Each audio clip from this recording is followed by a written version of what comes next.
নবম দশম শ্রেণীর পদার্থবিজ্ঞান ক্লাসে তোমাদের সবাইকে স্বাগতম।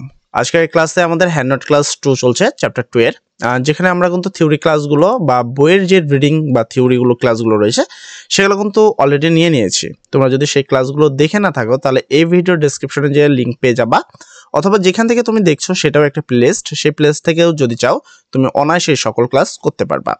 আজকের আমরা হ্যান্ডনোট 2 তে আমরা প্রথমে যে প্রশ্নটা রাখবো সেটা হলো ঘূর্ণন গতি একটি বিশেষ ধরনের পর্যাবৃত্ত গতি, অথবা প্রশ্নটা অন্যভাবে একটু চেঞ্জ করে দিতে পারে যে ঘূর্ণন গতি ও পর্যাবৃত্তের মধ্যে পার্থক্য কি, সেইটা তোমাকে লিখতে হবে। তো প্রশ্ন এটা কিন্তু খুবই ইম্পর্টেন্ট, আমি গত ক্লাসে বলছিলাম যে এটা ভেরি ভেরি ইম্পর্টেন্ট একটি প্রশ্ন এবং এই প্রশ্নের উত্তরটা তোমাকে অবশ্যই জানতে হবে। সেক্ষেত্রে আমরা ব্যাখ্যায় বলতে পারি ঘূর্ণন গতি হচ্ছে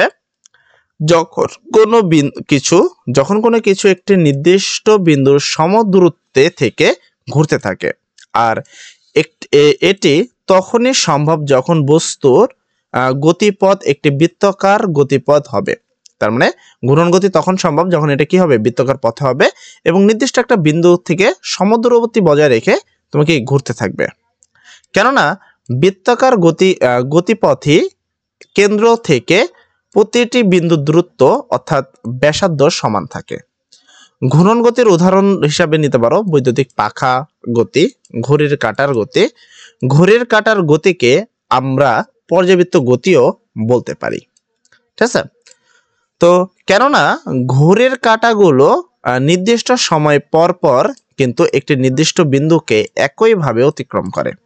যেমন সেকেন্ডের কাঁটা প্রতি 60 সেকেন্ড পর পর, মিনিটের কাঁটা প্রতি 1 ঘন্টা পর পর এবং ঘন্টার কাঁটা প্রতি 12 ঘন্টা পর পর একটি নির্দিষ্ট বিন্দুকে একইভাবে অতিক্রম করে।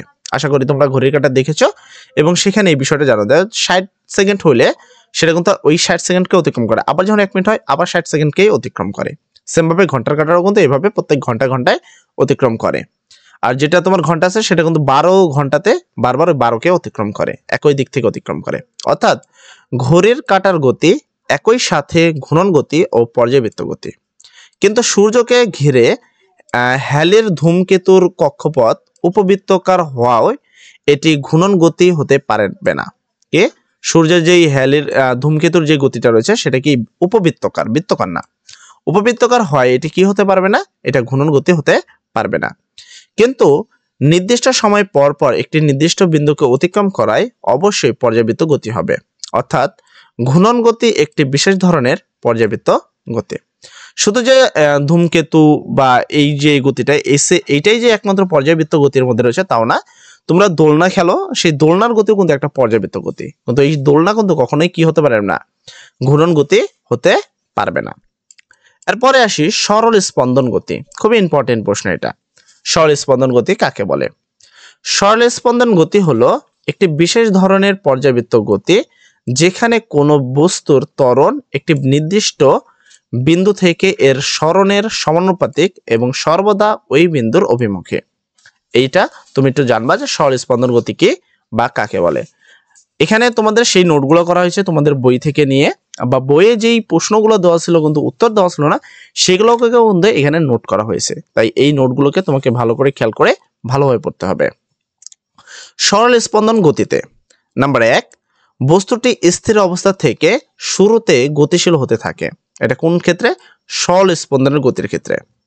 তারপরে 2, সর্বোচ্চ গতিশীল হওয়ার পর থেমে যায় এবং গতিপথ পরিবর্তন করে বিপরীত দিকে গতিশীল হয়। সরল স্পন্দন গতি হলো একটা দোলনা ধরতে পারো।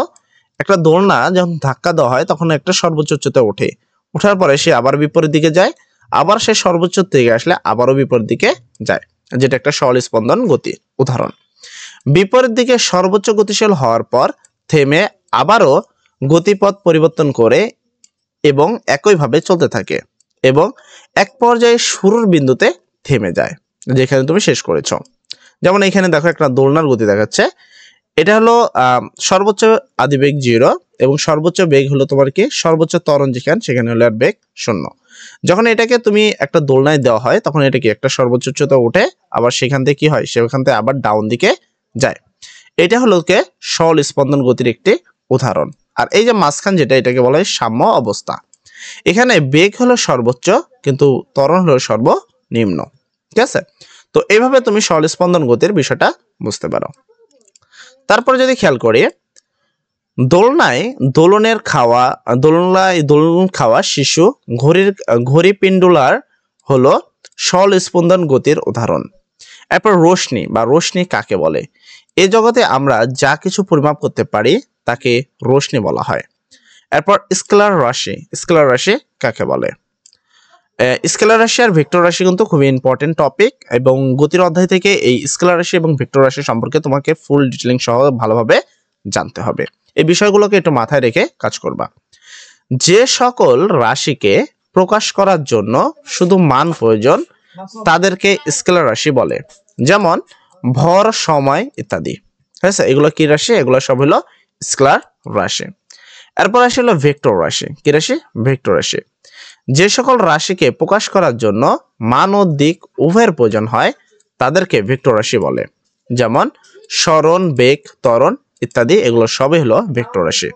বিশেষ করে স্কেলার রাশি এবং ভেক্টর রাশি কাকে বলে, স্কেলার রাশি ও ভেক্টর রাশির মধ্যে পার্থক্য কি, স্কেলার রাশির মধ্যে কি কি প্রয়োজন এবং ভেক্টর রাশি প্রকাশ করার জন্য কি কি প্রয়োজন, স্কেলার রাশির একক কি, ভেক্টর রাশির একক কি, এই বিষয়গুলো জানা তোমাদের জন্য খুবই ইম্পর্টেন্ট। ঠিক আছে, তো এখান থেকে ভালোভাবে দেখে নেবা।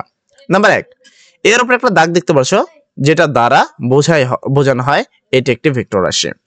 তারপর এর উপরে একটা দাগ দিয়ে পরম মান, এরকম দুটো ইজি দাগ দিচ্ছ যেটাকে আমরা পরম মান বলি, দ্বারা বোঝানো হয় ভেক্টর রাশিটির শুধু মান। এটাকে বোঝানো হয় ভেক্টর রাশিটি শুধু মানকে বোঝায়। এরপর আসি দূরত্ব। কোন বস্তুর অবস্থানের পরিবর্তনকে দূরত্ব বলে। কোন বস্তুর অবস্থানের পরিবর্তনকে কি বলে? দূরত্ব। নাম্বার 1, দূরত্ব স্কেলার রাশি।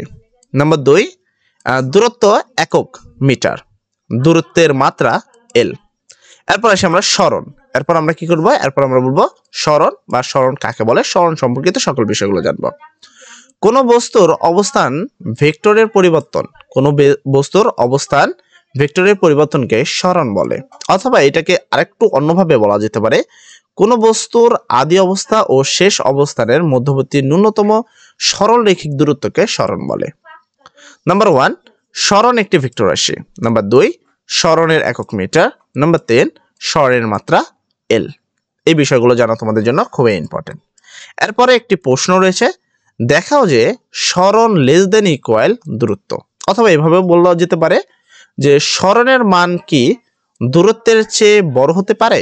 এই হলো প্রশ্ন, এবং এই প্রশ্নটা তোমাদের জন্য খুবই ইম্পর্টেন্ট একটি প্রশ্ন।